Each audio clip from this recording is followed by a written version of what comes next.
Hello everyone. In today's video, we are going to see and we are going to learn about the states of matter in our surroundings. Basically, first of all, we all know what is matter, right? We all know we have been studying this in our lower classes. We all know what is matter, what are the states of matter, and how do they make our surrounding, how do they exist in our surrounding, right? So the same basic things and fundamentals we are going to see in this video. This video is based on the first chapter of ninth standard, that is matter in our surroundings. Right? Now, first of all, what is matter? Matter is which occupies a space, which has some mass and volume, right? It is called as matter. Then let it be a minute and finest dust particle. It is occupying some nanometers of space. Whether it may be atom, molecule, or anything, it is occupying space. It is not necessary that the things which we can see through our naked eyes only occupy space and is only called as matter. No, that is not the case. Matter means anything which may be visible with our eyes or which may not be visible with our eyes are categorized into matter. Okay, even the air, it has mass, it has volume, so it is called as matter. Fine. Now here the size of particle varies. The size of particle varies from the object it is combined into, or it starts from the finest nano and picoparticles to largest molecules and atoms. Okay, it starts from the nanoparticles, nanometers diameter or radius. They are very fine and very fine particles. The whole matter thing is made up of particle. Basically, whole matter thing is made up of particles. So these particles range from the tiniest dust particle, even the dust particle, even the dust particle can be broken into 10 million times, broken down 10 million times. So just imagine how small and how tiny those particles are. Fine. So the size varies and even their property varies. Some are dissolvable, some are non-dissolvable. Some are visible to our eyes, some are not visible to our eyes. Some are changing their state continuously, some are in their rigid state. So everything and every perspective, every characteristic is being changing and is varying from object to object in our surrounding. The only thing is you need to observe. See, the chapter itself says matter in our surroundings. So if you observe your surrounding, you will be able to categorize all the matters along with their characteristics. Okay, along with their characteristics. If the characteristics are understood by you, then you will be easily able to write all the answers related to this chapter. This chapter contains all the question answers and all the topics related to the surrounding, related to your observational skills. If you observe your surroundings, see, even if you read the textbook, NCERT textbook, you will come to know that all the examples are familiar to you. No such example is there that you need a particular apparatus for that, you need a particular laboratory for that. You can do all the activities at your home. So the chapter itself says the matter in our surroundings. That means you need to observe your surrounding and you need to categorize what matter is. Now we'll see there are three states of matter: solid, liquid, and gaseous. Okay, for your syllabus, solid, liquid, and gaseous. This you have learnt in the lower classes also. There is nothing new in this chapter, but the understanding level is increased. The way you present your examples, the way you present your own examples is being changed. The topics are same, but the level of understanding is different. Fine. Now, first we'll study about solid. Solid is anything that is rigid. Solid is anything that is rigid. Now, what are the characteristics of solid state? Why it is called as a solid state? Solid state consists of particles which are tightly bound to each other. There is no space space between the two particles in the solid state. For example, if now for example, let us take this object which is a solid in state, right? If I drop this, it is not going to spread itself on the surface where I have dropped, but there are chances that it might get break. Fine, it might break into various particles, various shapes, but it won't spread itself on the surface. Why? Because the particles in it, the molecules in it, are so tightly bound to each other that any force cannot change it, instead of external pressure or temperature. That conditions we will study afterwards. First, let us study the characteristics. So the intermolecular force are very strong in solid state. They are very strong in the solid state. There is no intramolecular space between the two molecules of the solid state. So the shape remains rigid. The shape does not change. Fine. That is why we call it as a solid state. Now, if temperature is applied to any solid any solid object, let us say if I applied temperature to plastic is also solid. It does not spread on the surface, right? The molecules it has a particular shape. So if I apply temperature to that particular plastic, what will you observe? You will observe after some time it starts melting and the fumes are rising in air, right? So that means the solid shape is changing slowly to liquid as well as gaseous. If you start melting sugar, है ना, sugar को melt करना शुरू किया, उसको temperature दिया, तो what will you observe? You will start to observe that the sugar is melting completely and it is forming a sticky liquid substance. Right? So that means if we apply certain temperature to any solid substance, it changes its state. So that means अभी सीधी सी बात है, एकदम simple है. If you touch any hot substance, what will you do? Immediately you will get back. That means you're getting far from that hot substance. Similarly, the molecules in the solid state are trying to move far from each other because they are getting heated. That is why they are moving far from each other and they are spreading. As they are moving far from each other, the shape is starting to change of the solid. है ना, सीधी सी बात है. If two people are sitting very closely on a bench, so less space will be required. If they sit far away from each other, more space will be required and more particles will be involved, or more people will be sitting on that bench. So similarly, the molecules also, if they start spreading from each other, they will start changing the shape. So temperature is important criteria in the change of state. Similarly, pressure also. If I apply any pressure on the on certain solid object, you might for example, let us take rubber band. है ना, rubber band ले लिया. Rubber band is elastic in nature. That means the particles in it, the molecules in it, have certain property that if I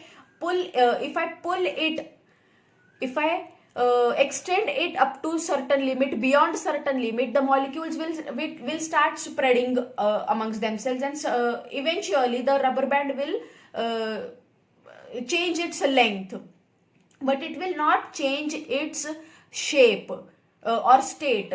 It will not convert from solid to liquid. So this is the notable point, that some objects in the surrounding are also existing such that the shape is changed but their state is not changed. The change of shape only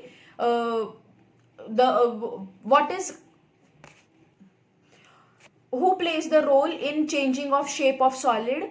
Pressure or temperature plays the important role in change of shape of solid. That means the only shape is changed if I extend the rubber band, but it is not changing its state. Means solid से वो liquid में convert नहीं हो रहा है. But if I apply some certain temperature or any external condition, then it might change its state. Okay. So this was another characteristics. Now, one more example we'll take. When you try to dissolve a spoon of sugar in your milk, it will dissolve. Fine. So certain substances, certain solid substances are dissolvable and certain solid substances are non-dissolvable, like sand. If you try to dissolve sand in water, will it be dissolvable? No, it will settle down after some time, after some period of time, but it will not dissolve in the water. So some solid objects are dissolvable and some solid objects are non-dissolvable. So here comes one more concept, saturation. Now, in a glass of milk, if you added 1 spoon of sugar, you dissolved it, you added 1 more spoon, you added 1 more spoon, and after certain limit, after certain number of spoons, you can see that the sugar is not dissolving, it is settling down. So does that mean that remaining sugar which you have added into the milk, it is non-dissolvable? No, it means that the liquid has reached its saturation point. इसके आगे और वो खुद में sugar को absorb नहीं कर सकता है ना. Let's say these are 5 molecules of liquid. Okay, what I did, these are 5 molecules of sugar. What is the actual scenario? When I added sugar into the milk, अब liquid में intermolecular space ज़्यादा है compared to solid. So what happens? Liquid, that is why liquid is spreading and it flows in any direction where it gets the path. So consider this is liquid, this is milk, molecules of milk, and this is sugar. So when I add sugar into the milk, those particles adjust themselves into the empty spaces of liquid. They start adjusting into the empty spaces of liquid. After certain time, there is no space to sit for the sugar particles, for extra sugar particles. जगह ही नहीं बची है उनको. There is no extra place remaining, empty space remaining for more sugar particles to adjust themselves. That is why the milk cannot dissolve that sugar particle. Okay, this was simple example. From this, what we conclude that every liquid has a certain saturation point. Fine. Okay. Now we'll talk about liquid and gaseous state simultaneously. As we studied solid state, we understood that there is very strong intermolecular force. So their bonding is very strong. But in liquid, it is little bit less. The intermolecular force is little less than the solid, but more than gaseous. मतलब क्या कि gaseous has more space between two particles. It cannot be contained in certain jar or certain container, but liquid can be contained in certain jar easily. है ना. अभी मैंने मुट्ठी बंद कर ली. Have I hold some volume of air in my fist? No, that means I cannot hold air. I cannot hold the gas particles. But if I took liquid, certain liquid particles will be stuck on my hand. That makes my hand wet. है ना. That means liquid molecules has intermolecular force less than the solid but more than the gaseous part. Gaseous particles or gas can be contained in the container like gas cylinders in our kitchen. But how do we hold them? How do we put them into a certain container? There the external pressure is required. बहुत ज़्यादा external pressure से उस gas को उसमें fill करते हैं. And it is, see, if you might have listened in many news कि cylinders had a great explosion in so and so factory or so and so kitchen. That means the cylinder is blasted. Blast मतलब क्या हो गया? The gas, somehow the leak was there from the cylinder and it was blasted. That means कितना ज़्यादा pressure से उसको fill किया था उसमें कि जैसे ही उसको जगह मिल गई, it found its way outside and it blasted, right? So this is the difference between solid, liquid and gaseous. This comes for 3 marks maximum that differentiate between solid, liquid and gaseous state, or compare solid, liquid and gas. So these are this was almost the 70% of the chapter related to solid, liquid and gas. Now how the change of state appears. how the change of state appears. That means solid to liquid, liquid to gas, gas to liquid, and liquid to solid, or solid to gas also. Okay. Now, if I already gave you example that if I gave certain kind of temperature to solid, it will start melting and it will convert itself from solid to liquid. We'll take simple example which is also given in the book, that is of ice. If ice is kept in the warm environment, it will start melting. Or if you even if you took it out from the freezer and kept it on your table, it will start melting, because comparatively the temperature of the freezer is much less than the external environment. So it will start melting. So it is converting from solid to liquid. And if you kept it in the more warm, if you kept it in warmer environment, warmest environment, then you will see that after some time that water is disappeared. Now where did that water go? So it evaporated. Here comes the concept of evaporation. Evaporation means the change of state of liquid to gaseous state, gas state. That means it is evaporated into the air. The particles are converted into gaseous particle, and obviously gaseous particle will not stay in your saucer or pan. It will vanish. It will not vanish. It will be mixed into the air. It will occupy itself into the air particles. It will spread away. The particles will be spreaded. Okay. So this is solid to liquid and liquid to gas. Similarly, the reverse process is also possible. That means gaseous to liquid. If I cooled certain gas, if CO2 is cooled, then it takes form of dry ice. You must have listened to dry ice. Okay, so if CO2, that similarly, if any gaseous part, any gaseous substance is cooled, it turns to liquid and further to solid. Okay, some examples are there like naphthalene balls, जो हम blankets and we keep it in winters and sweaters. In winter season, after winter season we keep them in sweaters and blankets, naphthalene balls, right? So that, have you observed any blanket being wet with any liquid? No, that means that solid naphthalene ball is directly converted to the gaseous state.